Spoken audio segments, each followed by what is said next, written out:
So I got a question today um, about how to stay disciplined with meditation practice. What time is the best time to meditate? Is it better to stick to a strict schedule or have it as a floating commitment? Um, and really, I think this question is really about how do we keep heart with this practice of meditation? And I think this applies to a lot of people. And I've been, just allowing the question to marinate a bit in my mind. So I thought it might be helpful for some to record a few thoughts that come up.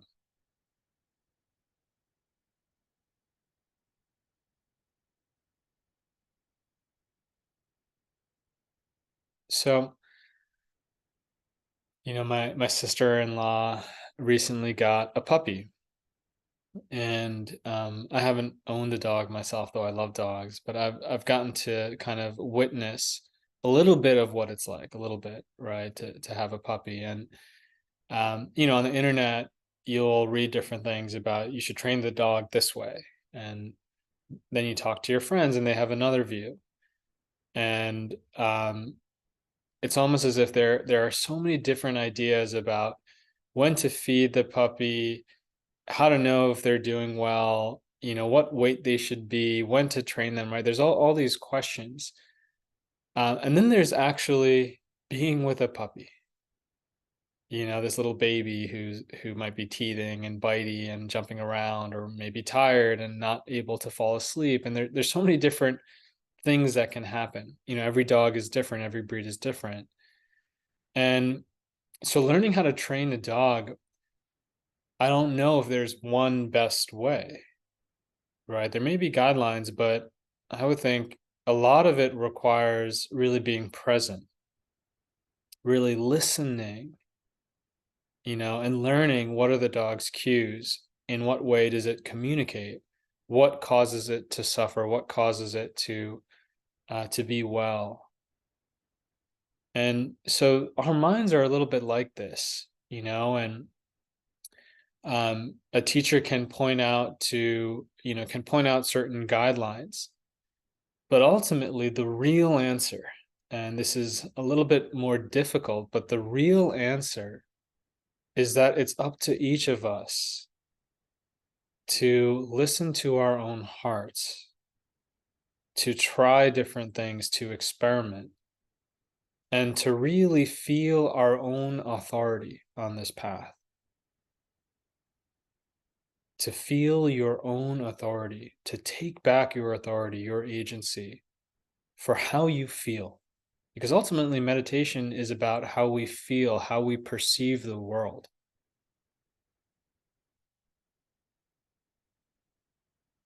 I think about Ajahn Jeff, also known as Thanissaro Bhikkhu, who's a very famous monk, well known for translating many of the ancient discourses of the Buddha. But he talks about his teacher, Ajahn Fuang. So Ajahn Jeff is an American, and Ajahn Fuang is a Thai man, from Thailand. And he would say that like Ajahn Fuang's style of teaching meditation would be very much giving just a little bit of instruction and then leaving you on your own. And it was this attitude of sort of, I'm not always going to be here to give you the answers. But more than that, I think this style gives each student authority, responsibility, accountability, and authority.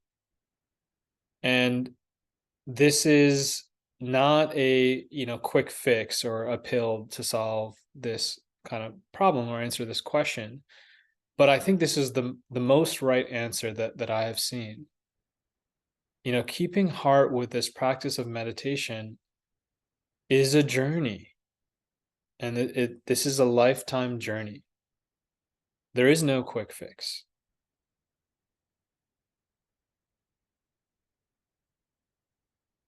So, when I have enough time with someone, I get a chance to learn more about them and maybe help them kind of try different things. But ultimately, it is up to each of us to listen to our own hearts.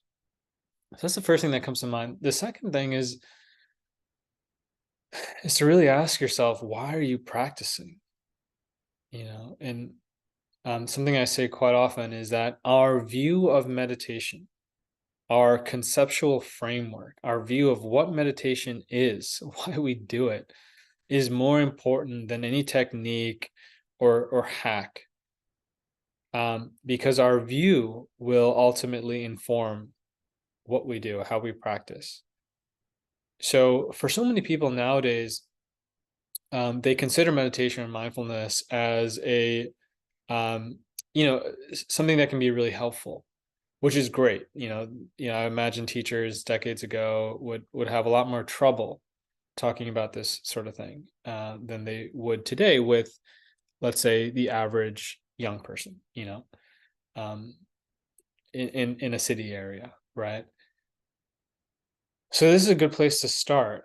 But if we just look at meditation as a means of stress relief, kind of like another self-improvement hack, like going to the gym or something like that, then we're likely to discard it quickly.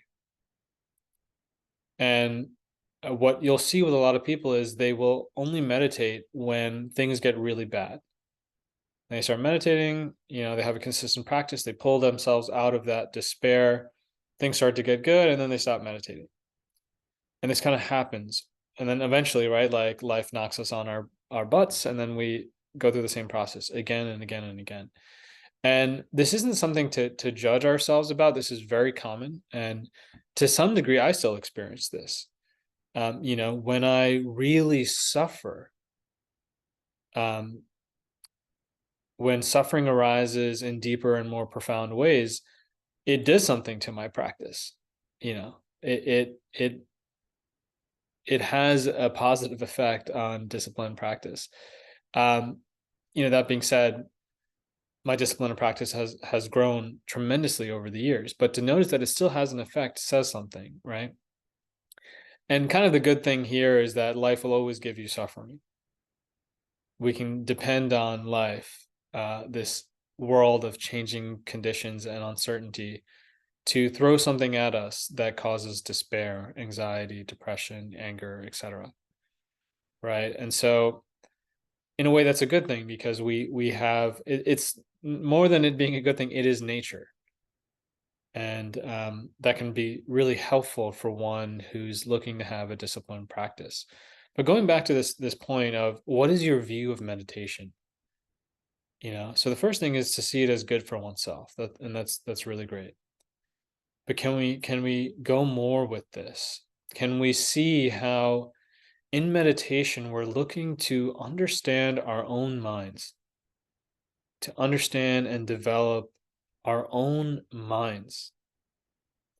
And if we consider that everything we experience, everything, this very moment, every time we think of the past, every time we think of the future, every single one of our experiences, without exception, are experienced in the mind or by the mind or from the mind. The mind is the sort of dominant, pivotal actor in this play.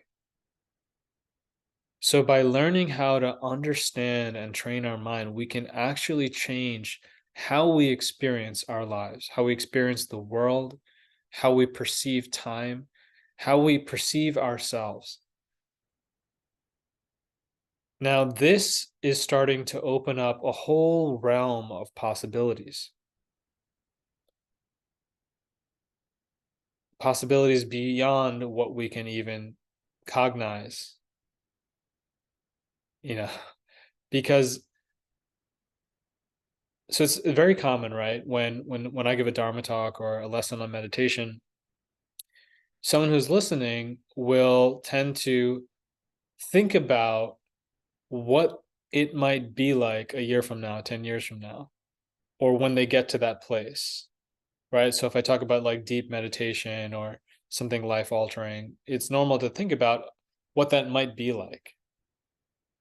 But when you consider that with meditation, we're actually changing the instrument of the mind, where we're looking for radical transformation, not just a little bit, not just 10%, not just 10% happier. We want to be 1,000% happier. We want to, when you consider, but anyway, when you consider that the actual frame of reference, the central point of perception, is being cultivated, developed in certain directions towards certain tendencies, like towards a tendency of more joy, more love, more compassion, more effectiveness, etc., um, then you might realize that we actually cannot perceive what it might be like with a mind that's more developed.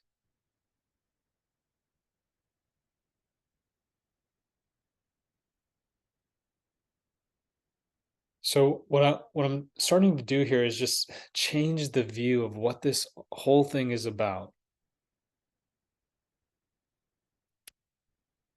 Another view that we can take with meditation is to recognize how our personal practice is deeply beneficial to others.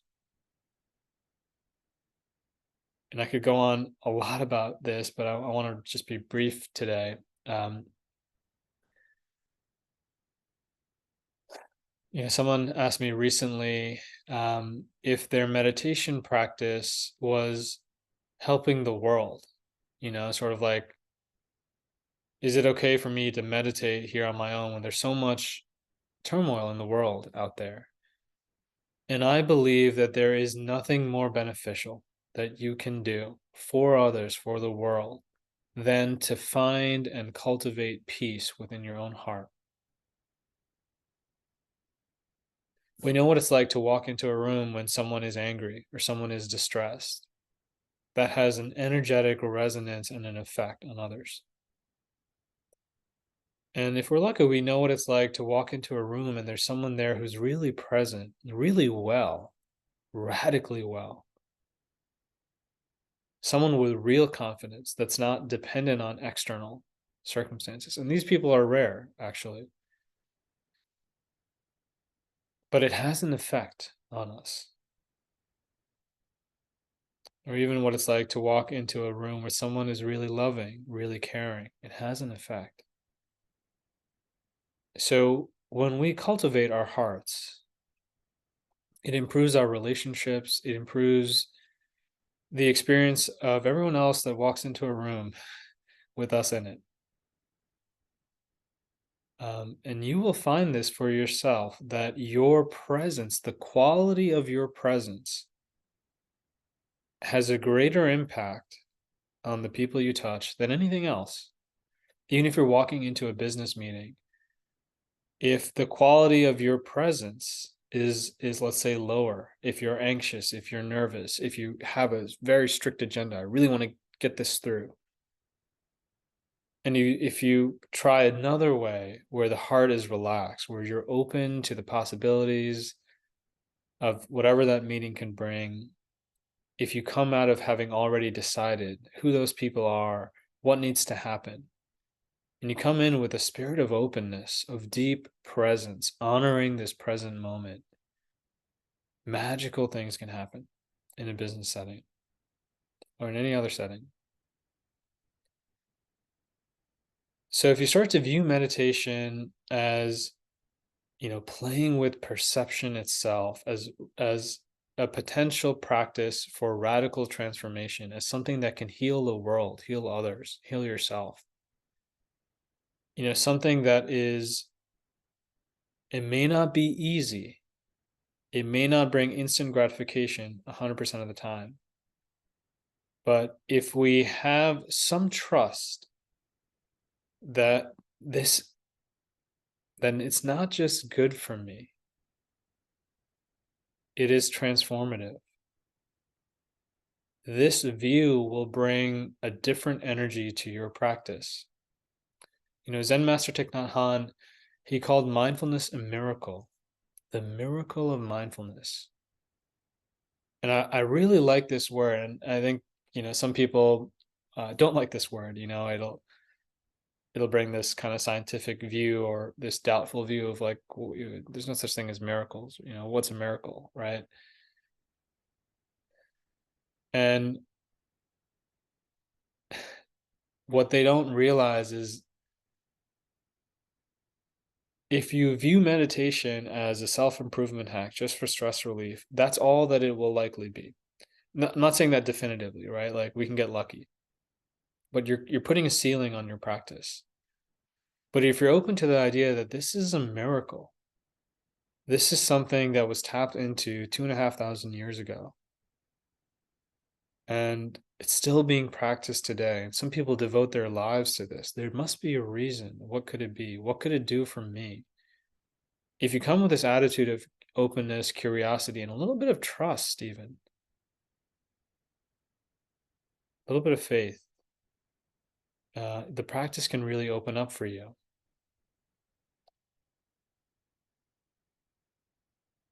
But again, as I am talking for much longer than I expected, but as I kind of circle back to the original point here of like training the dog or the puppy, this can be playful and experimental. We can try different things and see what works. And you keep trying different things to see what works. Eventually, ideas will come to you, insights will come to you. Um, this is really at the heart of my answer to this question. All that being said, I'll offer a couple things that have worked for me. Someone once told the Thai master Ajahn Chah that they didn't have enough time to meditate. And his response was, "Do you have time to breathe? Then you have time to meditate." So we can look at meditation as something like breathing. It's so fundamental to who we are. Working with the mind is so fundamental to who we are. We can do it at any place, anytime. And if you're familiar with my teachings, I really emphasize what's called energy body awareness, spreading the awareness throughout the whole body, being really present here and now, wholeheartedly, really feeling your presence and opening to what it's like to be here right now. This is something that we can bring anywhere, anytime, and it will make us more effective because we'll be more present. I'll say for me, when I sit down, coming into a good posture of uprightness, feeling the whole body, this is helpful. And then when I stand again, taking a moment to stand in a relaxed manner, feeling the whole body, this is helpful. Leaving an indoor space, going outside, just taking a moment to look at the sky, to let the fresh air and nature touch the heart. And then again, stepping into a building to feel the protectedness, the shelter, the warmth, or the coolness, depending on the weather outside. To feel that in the dwelling place.